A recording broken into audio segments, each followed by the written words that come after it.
Bonjour à tous et bienvenue sur la chaîne YouTube du collectif Les Mots du Silence. Il fallait juste que je vous rappelle qu'il y a donc une manifestation pour soutenir mon combat donc le 10 juillet à Metz. Donc tout soutien est le bienvenu, toute présence est la bienvenue, on compte sur vous. Et surtout, je vais partager donc le lien de l'événement avec tous les détails dans le descriptif de la vidéo. La prochaine vidéo hebdomadaire ne sera pas avant le 17 juillet.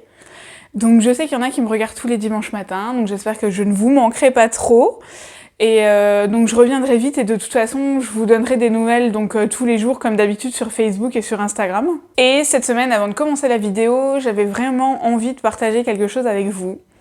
En fait, cette semaine, il y a une victime qui m'a écrit un matin, donc à 10h du matin, en me disant « Je te remercie parce qu'en fait hier soir j'avais prévu de me suicider ». Et en allant sur internet avant d'aller me coucher, donc je suis tombée sur ton collectif et ta chaîne YouTube. Et en fait j'ai passé la nuit à regarder tes vidéos, j'ai passé la nuit à lire ce que t'écrivais et j'ai passé la nuit à comprendre que j'étais pas toute seule. Et en fait j'ai passé la nuit, donc jusqu'à 10h du matin, à regarder toutes les vidéos en boucle, en me disant qu'en fait elle avait compris en m'écoutant qu'il y avait un espoir et en lisant ce que les gens pensaient dans le collectif.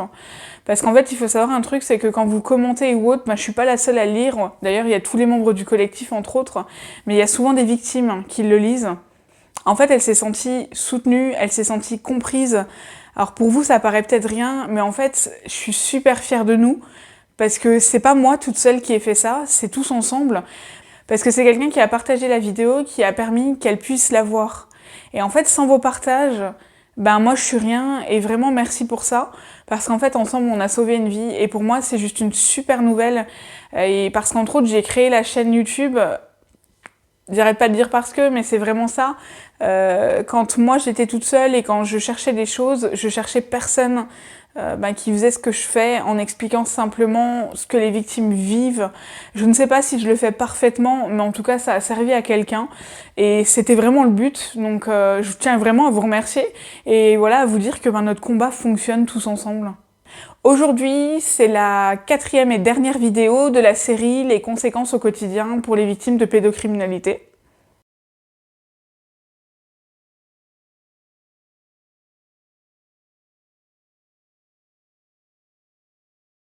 Ceux qui me connaissent le savent, j'ai horreur du bruit.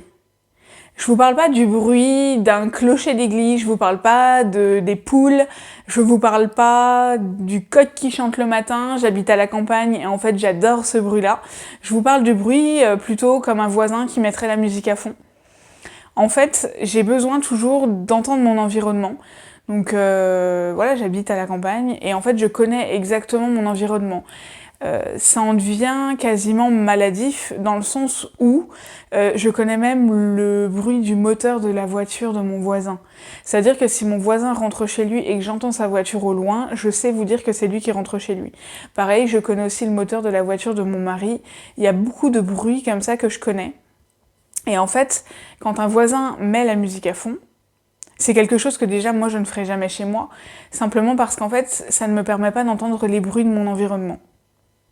Vous allez me prendre pour une psychopathe à dire ça, mais en fait, quasiment toutes les victimes vivent comme moi. Ça veut dire qu'on écoute tout ce qui se passe autour de nous, ou alors on a une capacité en fait à essayer de se protéger, qui est hors du commun et qui est en fait dans la survie. On vit comme des survivants, donc on a besoin de savoir qu'il ne nous arrivera rien.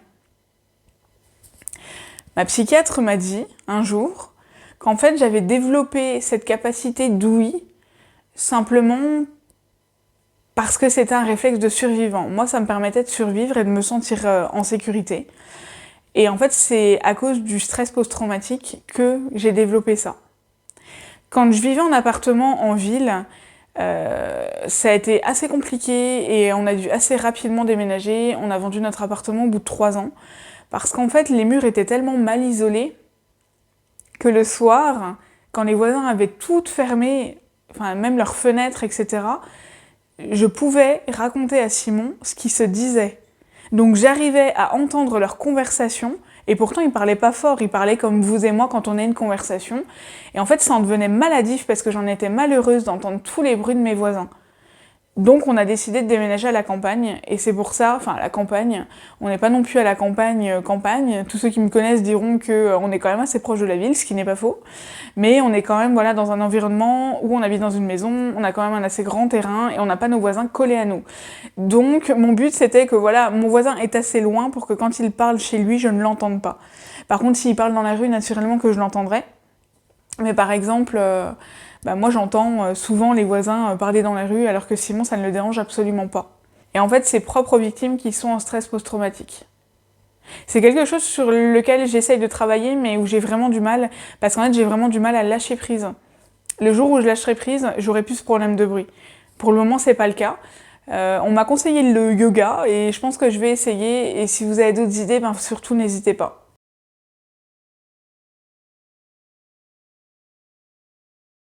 Une victime, en fait, vit énormément dans la peur et dans la terreur pendant toute son enfance, surtout si c'est comme moi, dans une grande période où elle se fait violer.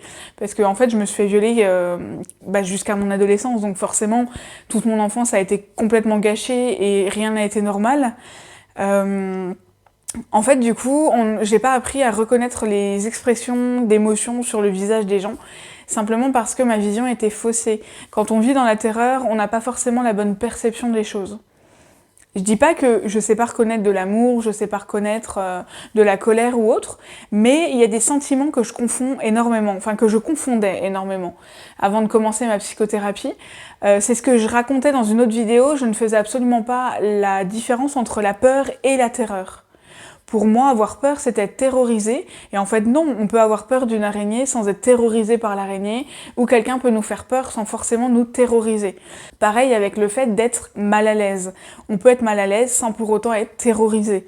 J'ai appris à différencier l'anxiété de la terreur, j'ai appris à différencier quelqu'un qui se met en colère contre vous plutôt que quelqu'un qui veut vous terroriser, ce genre de choses, et c'est quelque chose qui a vraiment été agréable, et j'ai vu la vie sous un autre angle.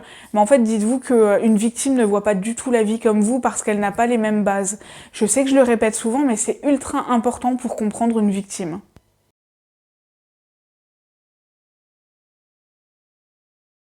La dernière chose dont je voudrais parler, dans les conséquences au quotidien, c'est que souvent quand on connaît notre histoire, on nous regarde avec pitié. On n'a pas besoin de pitié. On n'a pas besoin non plus que les gens s'excusent pour ce qui nous est arrivé, même si en fait c'est tout à fait une forme de politesse parce que les gens sont désolés que la société ait permis que ça nous arrive. On veut bien de l'empathie, mais on veut pas de pitié. Et on n'a pas non plus besoin que les gens nous disent quoi faire, dans le sens où, quand une victime ne va pas bien, elle n'a pas besoin qu'on lui dise oh mais te laisse pas aller, booste-toi. Il y a des jours où elle n'ira pas bien et laissez-la ne pas aller bien, simplement parce qu'elle va se relever plus tard et elle en sera encore plus forte. Mais par contre, ne dites pas à une victime ce qu'elle doit faire, ne lui dites pas comment elle doit aller, laissez-la juste vivre. Il faut comprendre que son agresseur lui a dicté comment elle devait réagir et comment elle devait vivre pendant toute son enfance. Alors laissez-la vivre comme elle en a envie dans sa vie d'adulte, ou alors dans la continuité de sa vie si c'est encore une enfant. Il y a beaucoup de parents qui me contactent parce que j'ai encore eu une histoire la semaine encore dernière où c'est une petite fille de 4 ans qui s'est fait violer. Et dans ces cas-là, les parents ils savent pas trop comment réagir. Et moi je sais que ça me met beaucoup de colère en moi parce que cette petite fille de 4 ans, il va falloir qu'elle apprenne à se reconstruire, alors que sa vie n'a même pas encore commencé. Et j'ai vraiment la gorge nouée quand je vous en parle, parce que cette petite fille-là, elle a rien connu. Elle a pu son innocence d'enfant, et comme les premiers souvenirs commencent à 3 ans, elle a eu 1 an d'innocence. Je trouve que c'est pas normal que cette petite fille doive commencer à se reconstruire déjà si jeune. Et cette maman, elle me disait, qu'est-ce que je dois faire pour la stimuler, pour qu'elle avance dans sa vie. En fait, une victime, si vous voulez l'aider, aimez-la, et c'est tout. Mais vraiment, donnez-lui juste de l'amour. Elle a juste besoin de ça, elle n'a pas besoin de jugement, elle n'a pas besoin de coaching, elle a juste besoin qu'on l'aime. Elle a juste besoin qu'on la comprenne Et elle a juste besoin qu'on essaye ne serait-ce que de la comprendre, même si vous pourrez jamais vous mettre à sa place. Ça, c'est une expression qu'on me dit souvent, je peux pas me mettre à ta place. Je le sais bien que vous pouvez pas être à ma place, par contre, vous pouvez essayer de me comprendre. Alors ne me jugez pas, et surtout, ne me dites pas quoi penser. C'est la dernière vidéo donc de la série, j'espère qu'elle vous aura servi. Si vous avez besoin que je soulève d'autres points, parce qu'on m'a envoyé des mails donc pour me donner des idées, je le ferai donc dans d'autres vidéos, il n'y a pas de problème, et c'est avec grand plaisir. Si vous avez besoin d'aide aussi, je ferai des vidéos pour pour répondre à vos questions. Et le thème de la prochaine vidéo, on me l'a demandé cette semaine, c'est en fait ce qu'il ne faut surtout pas faire quand on a porté plainte contre un pédocriminel. Ne jamais réagir sous le coup de la colère ou autre, parce qu'en fait il y a beaucoup de victimes qui, sans le vouloir, se mettent dans le pétrin et donnent des cartes à leur agresseur, alors que il faut penser qu'il y a une seule chose quand on porte plainte, c'est de se protéger soi-même, de surtout pas laisser de cartes à l'agresseur pour qu'il puisse se retourner contre vous.